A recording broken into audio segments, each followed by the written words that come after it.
Noro je, koliko velikrat mi pišete, ne delam kakšne teorije zarot še o risankah pa o igrcah.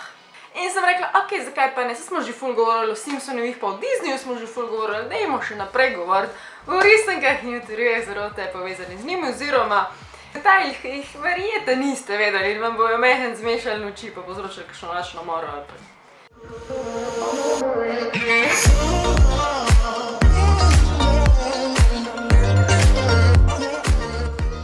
Dokler nimate žitek PTSD-jev, takrat je vse v redu. Malo se moram zoomavtati, ne? Ja, super. Čak. Jo, Alenčica, v glavnem jaz nisem hočel samo sporočiti, da mi smo štartali iz Celja zdajle, a gremo še sam do Rebeke v Domžale na eno kavo ali pa nekaj, pa ti lahko pol napiše, ko bomo šli iz Domžal, da te v Kusput poberemo, bi bilo to cool, zato ker Domžal do tebe. To bi bilo cool. Prva, ki jo bomo obdelali je Spuži kvadratnik oziroma SpongeBob. Hell, nikoli ga nisem gledala. Vsem, če povem, kitek boste mogoče razbrali, da mi ni veliko jasno.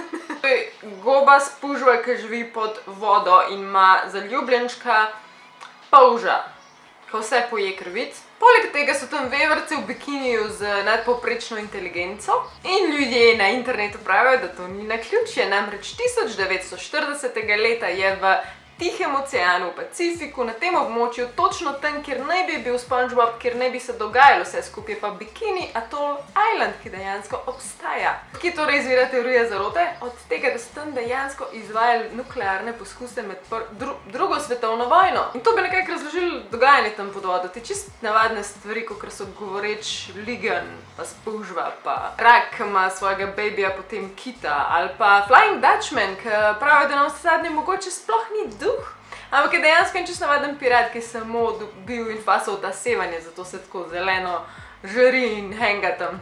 Drugič, Pokemoni. To pa sem gledala. To sem pa gledala še, ko sem bila stara 23 pa 24 na morju, tako cel poletje. A ja, po igrico sem lani igrala, tako cel poletje, pa je še september pa oktober. Jeebus. My best friend and the world's about to end. Kaj, če je Ash ves čas v bistvu v komi? Ampak zakaj? Zaradi tega, ker takoj v prvi sezoni, v prvem delu, on potencialno lahko pade v komo, ker ga zadane strela. Njega in Pikachuja zadane strela. Jaz, če se prav spomnim, je hotel Pikachuja spraviti nazaj k življenju in ga je hotel zadeti strelo in to jih pa je povezalo. Ampak kaj, če je takrat Ash dejansko padel v komo? Zakaj bi bilo to še logično? Zaradi tega, ker dejanski Pokemoni v tej risanki se konstantno menjajo, ful stvari doživijo. Leta in leta treningov so to in bojevanje in vseh norih in izjemnih dogodkov, ki se zgodijo. Pokemoni so itak čisto domišljijska, magična, neverjetna bitja, super poweri. What is weird is that Ash ostaja ves čas enak. Srce me boli, ker isto pravite za Harryja, da je bil ves čas v komi. Lahko pustite moje favorite te glavne junake primir pa izven kom, ker pač just let it be. Na tretjem mestu imamo Simpsonove, njih smo že obdelovali na vsak način, to ste malo narobe slišali, predvsem glede tega, koliko napovedujejo prihodnost. Tukaj pa ena druga stvar, ki so ljudje opazili kot teorijo zarote.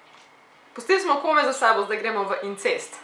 Torej, Simpsonovi se dogajajo v Springfieldu, to je najbolj domišljijsko mesto, naj me kdo popravi, ker tega tudi nisem gledala. 1989. leta se je vse skupaj začelo in noter tudi nastopa Chief Wiggum. Tega gre tako, da če si dobro pogledaš, njegova žena sta si navadno podobna, tako neprijetno podobna, iste poteze, ista barva las, ista postava telesa in teorija je, da sta one dva brat in sestra. Problem pri tem je, ne, sem to, da ima to otroka in to otrok ima Njegova žena je torej Sarah in njun sin je ta Ralph, z katerega pravi, da je mečken poseben. Naslednja teorija zarote govori o Scooby-Dooju, upam, da predvsem niste premladi, da veste, o čem govorim, because it's iconic.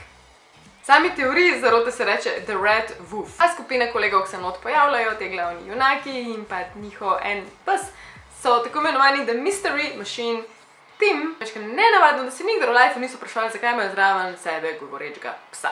In kaj narediš, če nimaš odgovorov na pomembno vprašanje, greš na internet brskati in zveš, da imaš raka. Hecam se. Reddit in bereš, kaj ljudje pišejo in prišli so do ugotovitve, ki jih je pripeljala do Sovjetske zveze, do Rusije. 1950, 1960 delali poskuse na pseh Poleg tega so jih tudi pošiljali v vesolje, boge, friki, reveže. Jaz sploh nočem dejansko vedeti, kaj se to dogajalo, bodimo naprej komični. In hoteli so jih narediti nadpovprečno inteligentne. Teorija zarote gre, da je Scooby-Doo posledica tega, da jim je kao v enem primeru uspelo. Sledilo je to, da so tega psa z lasnikom poslali v Ameriko, preč od teh poskusov, lasnik bi umrl, pes bi ostal živ. In potem ta pes, Scooby-Doo, ki bi ostal živ, bi najdel svojega novega lasnika in to bi bil Shaggy. In oni se še vedno niso sprašvali, zakaj pes govori. Imamo še ful razlago, zakaj Scooby-Doo nekaj na pol govori, tako čuden govori in razume motor moram imeti. In vse druge razume, zaradi tega, ker je preprosto njegova čeljust oziroma gobec drugače oblikovana kot človeška in ne more. Naslednja teorija zarote govori o Fairly Odd Theory. Jaz res srčno upam, da vi to poznate. Jaz ne poznam, mi je pa najbolj všeč, čeprav nisem gledala. Začela se je predvajati leta 2001 in govori predvsem o Tomiju. Tomi je deček, ki ima ves čas ob sebi, da ga vota svoja dva fairy god, father and mother, oziroma svoja dva botra v obliki vile, čarata, imata magijo.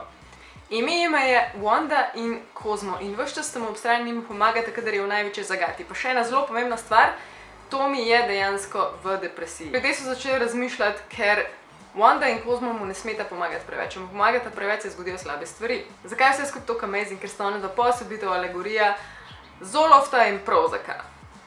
Basically zdravila, da se on počuti boljš in ne sme jih imeti preveč, torej ne sme njune moči preveč uporabljati, ker mu škoduje. Basically overdose. Ful lepo se potrdi ta teorija zarote takoj na začetku, ko pride ta njegova evil babysitterka. Njej ime je Viki in istočasno vidimo takrat njegove starše, ki sta čist nesposobna oziroma čist nesposobna skrbeti za mladega človeka, on je star 10 let takrat.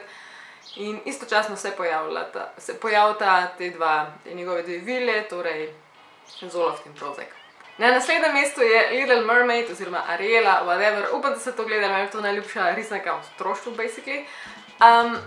Tukaj bi rekla, da je bolj logika kot teorija zarote. Disney nikdar ni potrdil, da se povezujeta univerz Herkula in univerz Male morske deklice. Ampak to ne spremeni dejstva, da sta si Herkul in Ariela v sorodu. Koliko je to cool, če samo pomisliš. Herkul je sin Zeusa, Zeus je glavni bog in v bistvu kralj bogov na Olimpu. Zeus in Poseidon kot bog morja sta brata. Triton, ki je oče Ariele, pa je Poseidonov sin. Zelo easy, sicer oddaljeno sorodstvo, ampak sta v sorodu. Te dva univerza sta tudi nastala 10 let narazen, se pravi ni potrjeno, da je povezano, ampak je popolnoma logično. Ta naslednja mi je ful všeč, ker obožujem Monster Inc, obožujem Brave, samo Monster Inc dobro se nisem gledala, ker je nastal. Teorija gre tako, da je Boo tista rezbarka / čarovnica v risanki Brave. Boo je torej ta deklica, ki je prišla iz svojega univerza v ta Monster Inc univerz in se je spoprijateljela s temu stvorčkem. On je Sally in ona so bili tak best frienda.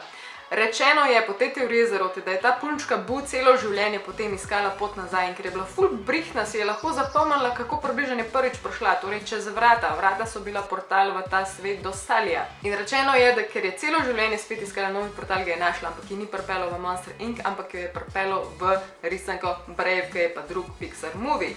Tukaj dejansko najdemo in vidimo povezavo v risanki Brave, ker je ona ta razbarka, ki pride k njej princesa in ko ona razba, vidimo za njo eno razbarijo Sallyja. Sicer so easter eggi vedno tukaj, ampak rečeno je, da ne bi bila ta razbarka / čarovnica, punčka Boo, ki je sem zašla in si ga je izrezrala, da si ga bo zavedno zapomnila. Naslednja je to, da so minioni Illuminati. To sem samo zato dala noter, ker imam rada Illuminate pa to, ampak meni se zdi čisto logična, je pa zanimiva. Torej, teorija zarote je, da oni delajo za Illuminate, je pa to ful smešno, ker se zgodi v prequelu. Torej, pred osnovno Minion risanko se dogaja tale scena, kjer oni dejansko korakajo mimo scene, kjer fejkajo pristank na Luni. Ta prequel naj bi se dogajal 1968, ker je točno eno leto pred dejanskim pristankom na Luno, ker je meni ful hilarious. Sam ne vem, zakaj bi bili pol oni Illuminati, pač šli so tam mimo. Naslednja teorija zarote je o Tom in Jerryju, pač za nas, ki smo tako stari, ki jaz, ali pa tudi starejši, ali pa takšni mlajši, pač to Holy Grail, vsi smo to gledali in še vedno bi, če bi se vrteli po televiziji presežno. Vedem pa niste vedeli, da ne bi Tom in Jerry dejansko predstavljala dve državi. Tom kot malček Anglijo in Jerry kot mišek, ki ga je vsakič znova pretental svojo zvitostjo, Nemčijo, nacije. Predstavljala naj bi drugo svetovno vojno, kjer so naciji svojo zvitostjo ves čas okrog prenašali Anglijo. In pa še zadnja teorija zarote, ki mislim, da dejansko drži, a kdo lahko potrdi, da je to potrjen, ali se meni sam zdi, ker mi je že toliko logično ratal, ampak je res amazing. Upam, da ste gledali Vinija Dupuja, ker če tega še ne veste, vam bo zdaj res amazing to slišati. Ampak vsak posebej naj bi predstavljal eno psihično bolezen, ki so danes nerealno pogoste, skoraj vsak od nas ima vsaj nekaj. Winnie the Pooh, torej ta medvedek, glaven, je impulziven skupaj z obsesijami, ki jih ima in je v nedogled in nima nobene kontrole. Tiger! Preden sem to prebrala, sem vedela, da bo ADHD, nima nobene, to pravi koncentracija, pa skače okoliko zmešan. Piglet, bogirjevček, ima anxiety, jaz imam tudi anxiety, kadar moram sama Sova je dislektik, ker je tok nerealno cute, glede na to, da ne bi bila pametne. Ampak sove niso pametne, to sem se naučila, ko sem brala efekte o Harryju Potterju. Sovo morajo pol leta učiti, da dojame, da mora s pismom v kljunu zleteti od ene štange na drugo, tako 3 metre. Res niso pametne. Zajec ima OCD. Njega se konkretno ne spomnim. Donkey ima pa več kot očitno depresijo. In dragi moji, to je to za ta sklopi nabor. Če vam je bilo všeč, je ziher materijala vsaj še za en del, tako da odspod napišite, da hočete part 2. Pa valjda mi pišite nove ideje, tako kot vedno, oziroma še najraje jih spremljam na mojem Instagramu, pa pofollowajte, pa tako naprej. Se vidimo naslednjič, Elena out, ajča!